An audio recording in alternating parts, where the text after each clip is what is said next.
Hi, welcome to my studio. My name is Sean Mullins. I'm a retired lieutenant from Levy County Sheriff's Office here in the beautiful state of Florida. I'm here to show you today how to do a basic oil painting. I'm not here to teach you perspective. I'm not here to teach you color mixing. There are thousands of videos online that will show you that. I'm here to show you that the average person can paint a beautiful oil painting, and let's go ahead and get started. All right, the first thing we're going to do is we're going to cover the top of the canvas using an X stroke with this clear medium. I'm using just a clear gel, and I'm going to do an X stroke like this all the way across the paint, all the way across the top. And the reason we're doing this is this will allow us to blend color. You can scrub it in, you can circle it in, you can smush it in. There's really no wrong way to do this as long as you get everything covered. And again, I'm going to work it right down into the water where it shows down here. And that will just help blending it in a little bit with the sky color added to the water and such as that.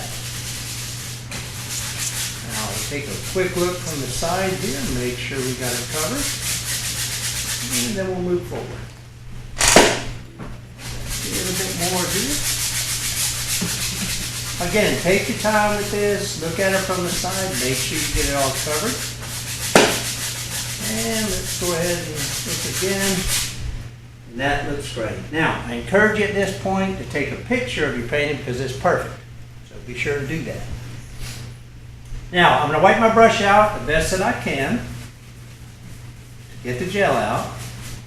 And then I'm going to take a paper towel and I'm going to wipe off the gel. The reason being, if you get too much, it is not going to stick to the paint, or vice versa.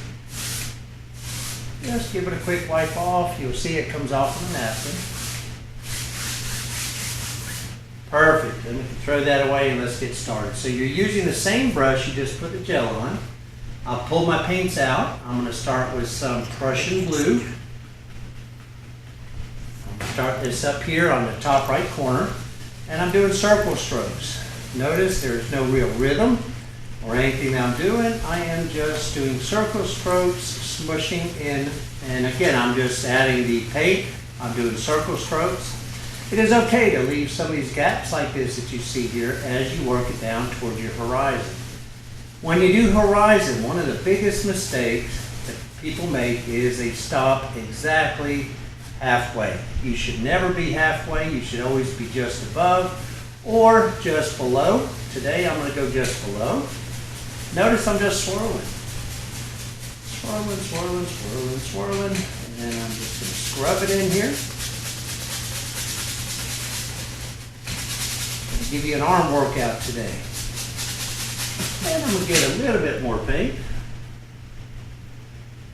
Just a little. When you get new paint, you always start back up in the corner because you want your corners to be darker than the rest of the sky. Swirl them in. And that looks pretty good, actually. You want it lighter as it goes down the horizon.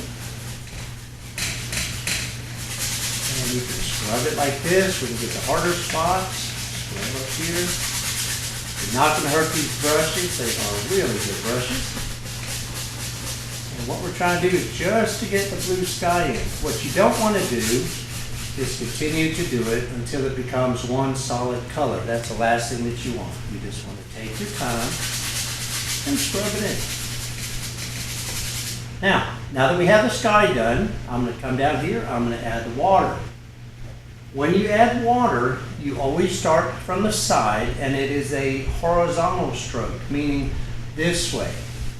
If you were to do this, that's a waterfall. That's not what we're doing today. So we're just going to go straight to the side and scrub in the paint.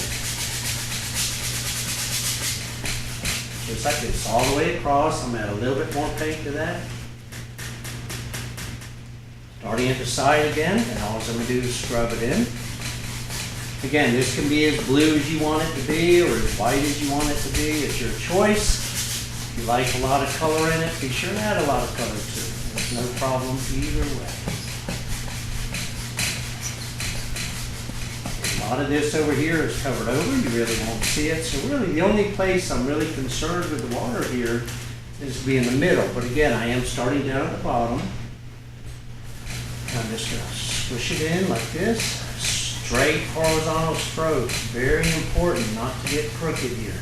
Straight strokes, straight strokes. And another rule that I always stress to my students is you don't want the main water, I guess, or scene to be directly towards the middle of the painting. So as we do this, I'm going to shape where it kind of goes to one direction or another. Because you don't want everything straight down the middle. That's real important to remember.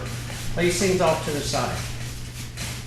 And once again, I encourage you to take pictures as you get to this point, and that way you'll remember the next step. So I'm going to go ahead and stop here, wipe off my brush, set that down, and now I'm going to take a paper towel. You're going to fold it just like this, and I'm just going to wipe. The reason I am doing this is a very wise painter by the name of Kevin Hill, you've heard me mention him before, stresses that paint is not your friend when it comes to clouds and other certain things. So with that being said, I'm trying to remove the paint that we have here, and this way when I go up to make the clouds, they will be white and won't pull up all the blue. So that's just a trick to make it a whole lot easier for you. All right, let's grab a number 6 fan brush, which I have here. Here's my number 6 fan brush.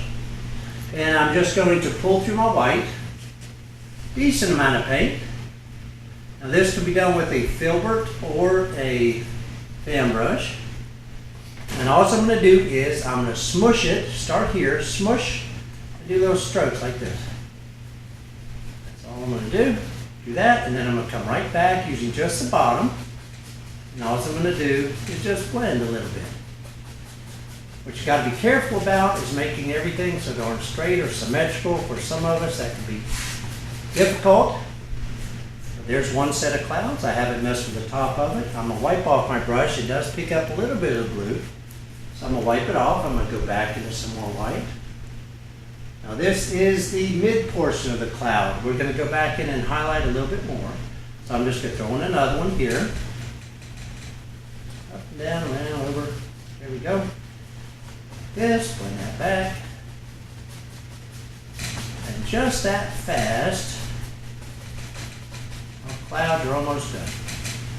Again, you can add as many of these as you want or as few of these as you want. If you have stuff like this, you can just kind of go back over it really gently and knock it back. If there's one like this, you don't like it, you can just kind of blend it away. Like this. Another trick while you're doing this is I could take a little bit of the Prussian Blue.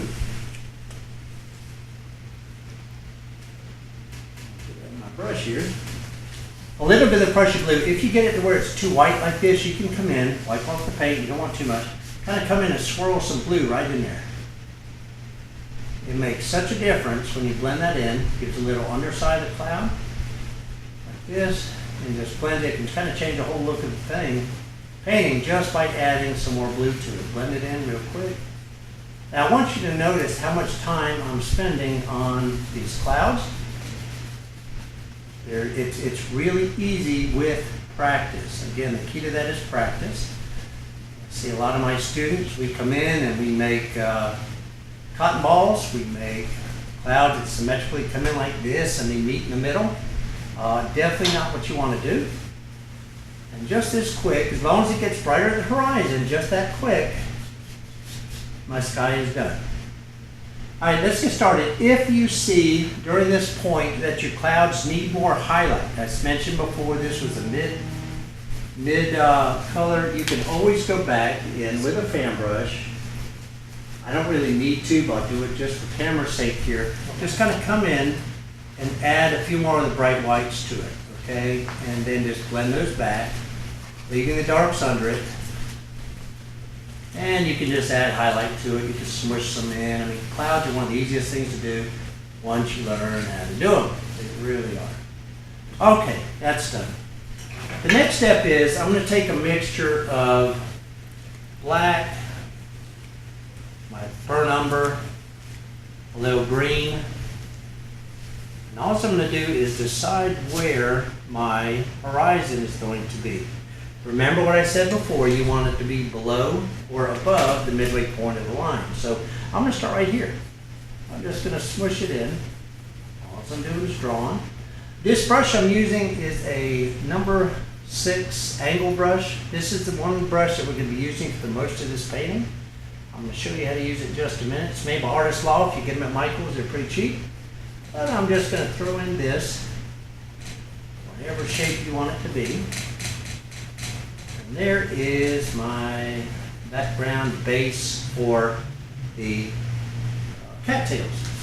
Now, with that being said, I'm going to go back to my blacks. I'm going to go back to my browns. I'm going to go back to my green. And I am loading the brush just like this. I'm pulling it down to a very sharp point. You want it to look just like that, very sharp. And you're going to hold the brush back here in the back, and you're going to start here, and you're just going to go like this. And you're going to be doing this a lot, a whole lot. So I'm just grabbing my paint again, the black, the brown, and for the next 10 minutes, I'm going to be sitting here doing this. They all do not have to be the same height. They all do not have to be the same thickness. If you do this, oh no, I just messed up, If you continue going over these, you will be able to fix it by just going over it. And we'll look at now, when I get some more paint, different colors in here, you'll see that it will come right back to what it's supposed to. I'm not worried about the reflection at this point yet. I'm just trying to do it nice and easy. Grab a little yellow ochre into this now. So I've got green, brown, yellow ochre. I'm going to pull up some of these. Most of these are going to be approximately the same height. I'm going to come back in and drag up the larger ones here in a minute. And those are the ones that I'll put the cattails on. That's what we call them anyway. Over here doesn't matter because as you saw in the original painting, it doesn't show anyway, but if you want to practice here on this side. Just practice that, but they don't matter. They don't matter over here. You decide how big the opening is in the middle anyway, so you really decide what you're going to do with it. I'm going to use some of the dark sienna, some of the green. We got a little bit of white to it this time to brighten it up. Each time you do it, you really want to kind of change colors with it. Notice I'm holding the brush upside down, just like this, upside down. And I'm just doing that same stroke, just like this. Just like this. You want to come down a little bit, there's some in the water, that's fine, because I can adjust my land to where it comes down any way you want to change it. See, I'm changing the land shape just like that. It's going to be a little closer right there. So I can pull up from there. Again, I'm using just Sap Green at this point. Pull up. Again, folks, stick with us here. There's a lot of these strokes, but it's going to come to you. You'll see why in a minute. They'll all come together. Pretty easy painting today. A little bit more of the white, not white, yellow ochre. There we go. Change that up a little bit. What you don't want to do is make fence posts. What I mean by that is if I was to do it over here, you have one here, one here, one here like that. We're not doing fence today. Want to make sure that you just continue to do this, run them together, crisscross, meaning make some run that way and this way. Just like you would really see in the wild there. When you go out to the marshlands, nothing's really straight. Birds and everything living in them. So. Again, over here doesn't really matter, but I'm going to throw some in just in case I choose to make it go that far or make that portion visible. It's up to you on how much visibility you want in it. How much do you want for them to see? So I'm just throwing this in. Again, the more pressure you use, the thicker they're going to be. The less pressure is, the thinner they're going to be. be sure and get some paint. Don't be bashful with the paint here. Kind of easy. The canvas is a little bit dry. I probably should have put a little bit more gel, but that's okay. And I'm just going very lightly. Keeping that stroke like this. Right up into the sky there. Looks like you can see the sky behind it. Again, I'm doing some more over here even though I don't need to. Now I'm even going to grab a little bit of that Diazenine Purple. I'll show you what that looks like. It's just a cool color that just really has another little texture, a little variance in color in there, because we don't want them all the same. Wipe your brush off periodically because it gets kind of muddy. This purple here, a lot more of it in the foreground.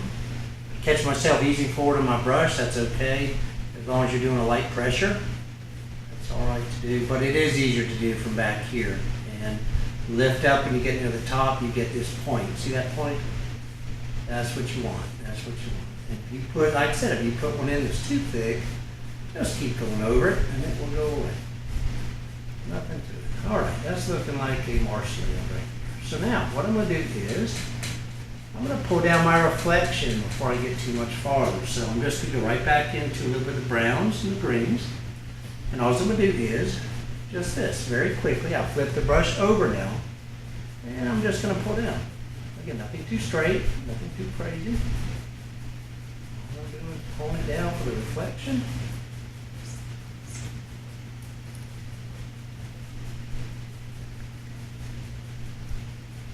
Nothing too crazy in here.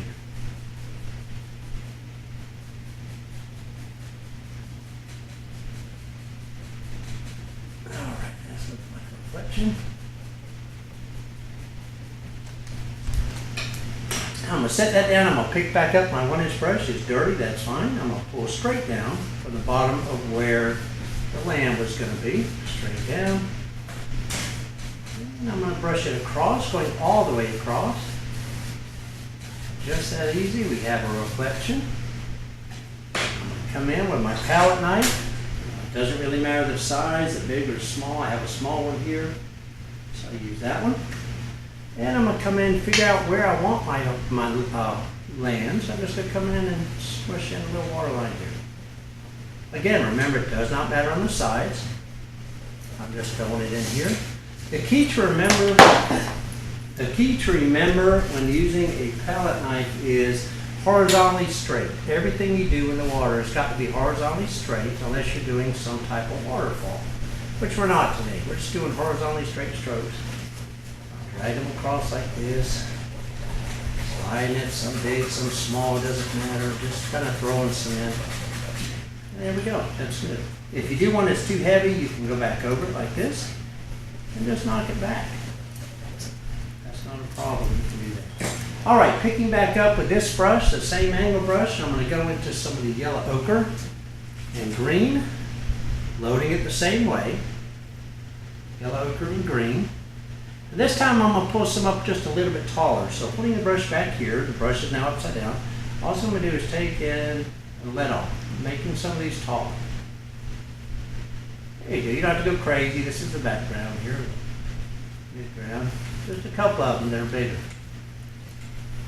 And the joy of this brush is, let me show you how easy it is to make the cattail portion of that, is I will take my brush, I'm wiping it off, I'm going to take some of this dark sienna, getting down my brush, and as I go up to where I want it, this is the perfect size. I can go, if you're right or left handed, it doesn't matter. I can go, leaving a little bit at the top, I'm going to touch right here and pull it across. Here's your cattail, just that easy. So again, you load the brush to a point with the dark sienna. You can even add a little bit of the yellow ochre to it to brighten them up a little. Turn the brush to vertical like this and leave a space and just pull them across like this. They're just that easy. You have cattails. You can go left or right. So I'm showing you, it does not matter.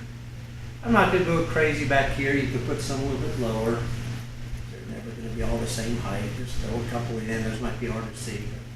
Anyway, so you get the idea of how to do that. So, all right, now we're finished with that part. Now what I'm going to do is going to take some of my color, and I need to decide where I want my front islands to be. I'm going to just take, using the same brush, I'm just going to draw it here. I'm just going to kind of fill it in. Here's my island. You can have water under it if you chose. On this one I didn't. But you were able to, if you wanted to leave that where it's just flat. I could make it very low or high, it doesn't really matter. You can have one like this, it's up here like this, and the water goes back by it. And this way it's not just straight in the front, okay? So you can do it that way. Well, for the ease of the video, I'm just gonna throw in the land like this. We'll cut in the water lines in a minute. I can take a little bit of the black just to darken it up, vary the shades of it. Of course, not all the same color. Throw these in. Go. And now I am right back into the brown. Right back into the dark umber, the dark sienna, the green. And I will do the same upside down stroke. I got a lot of paint in here. Let me smush some of that out. You definitely want to have a chiseled edge here, just like we had before. Chiseled edge. And I'm going to start here. And I'm just going to go up. And these are going to be much taller than the background. These can be thick, these can be thin, these can be whatever you want them to be.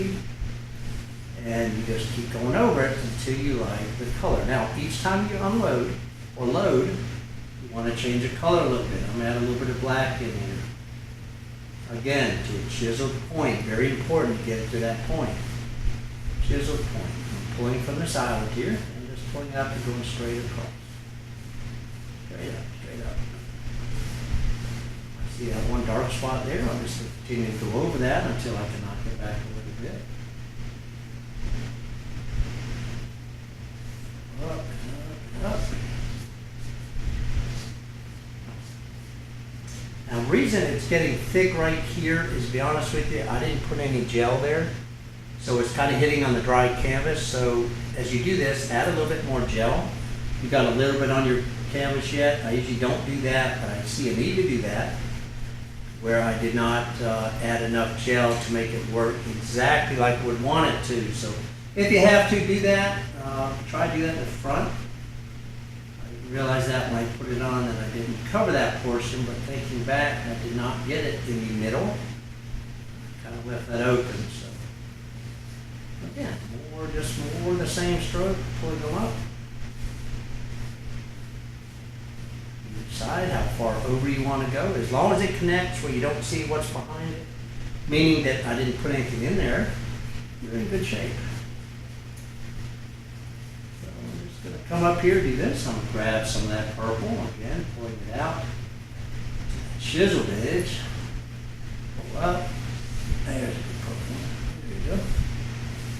And just smush some of these in here. Do some crooked, some straight. It's your choice, folks, what you want to do. More the purple. I'm going to add a touch of the white this time, just to change it, brighten it up just a little bit. That's a cool color. And then that one, that's purple. Just take that across like this. Just keep going over it. Same stroke, same upside down brush, just keep going over it. Decide how high or how far you want to come out over here.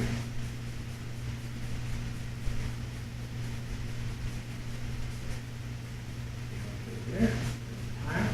Now I want to come back in as I did before with the yellow ochre, a little bit of the dark sienna, pull them out flat. I'm going to go a little bit higher. There's a palm frond. There's a cattail. Sorry, I've been painting palm trees all week. Yellow ochre, green, and brown. I'm just going to pull it up a little bit. There's a tall one here. It crosses over. Notice again, I'm really not looking at the reference photo because it really doesn't matter. Every time you do this, it's going to be a little bit different. And that was just to kind of show you what we're going to paint today, how we're going to do it, and go from there. So with that being said, here's a dark sienna again. A little bit of the yellow ochre. Now again, I'm just pulling straight through to that chiseled edge. I'll come up here to just below the top, make a little mark, cattail. cattail. You don't want them all even. Cattail.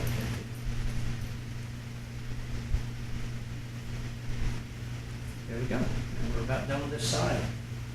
Let me jump to the other side. I'm still undecided if I want an island there or not. So for the picture we did have, so I will bring it all the way down. Again, I'm kind of breaking up what I just said about even not having everything right in the middle, but it's a little offset. It's not quite in the middle. It goes more to one side, so that's okay. You can leave it there. So here's some black browns and blacks and greens, and really I'm kind of cleaning the palette at this point. And all I'm going to do is holding it back here, come up, and do the exact same stroke as you do for the past 10 minutes or so. If you see it's not coming off, you probably just have some junk on your brush, wipe it off, squeeze it off. You'll find with this angle brush, it is an incredible brush for palm trees. It is an incredible brush for many things. It's probably one of my favorites. I use it for a lot of different things within my painting. So again, holding the brush back, you're just going to come up higher than what you have back there. All the same, some curve some in, some over. Now again, if you wanted to leave it thin that you could see behind that, you could. Usually in nature, you can see that, but for today, I'm just going to cover it. I want to show you, you could even, just put in a few more like this, and you could leave the water behind it where they could see that. That's a choice. You could do it that way if you wanted to. Leave it just like that, as long as you have the back covered up and they don't see that. But again, you can leave it that way if you chose to. And I'm not choosing to. So I'm just going to cover it up. That's a lot of thick paint right there, but that's okay. I'm just going to keep pulling it up through there. Bring it over a little bit here. Have a couple coming here. Again, folks, it's really all the same stroke the whole time. Holding the angle brush upside down. I have some of that purple. It's like that in here. I just think it has another whole dimension to it. It's your palette. You can do what you want to do with it. Blues, greens, yellows, whatever you think you like. Again, this painting is called Cattail Creek. I hope you like it.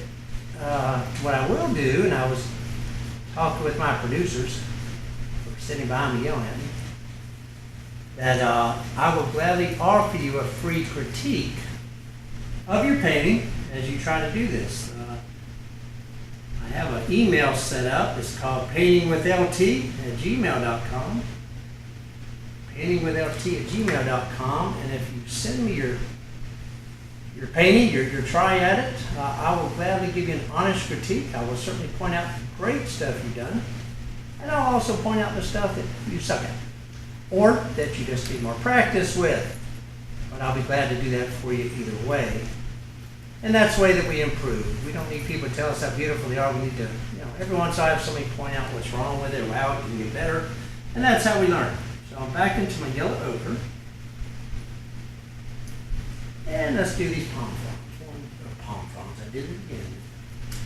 Let's do our cattails. Let me make this a little bit longer.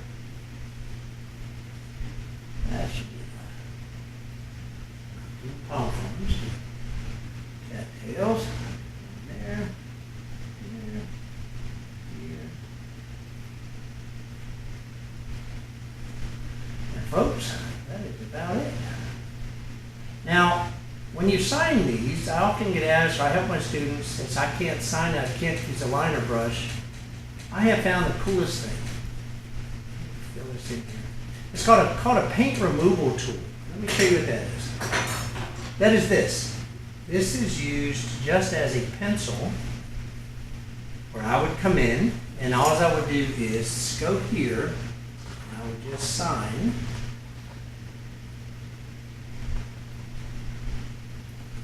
Now the painting is yours, just that easy.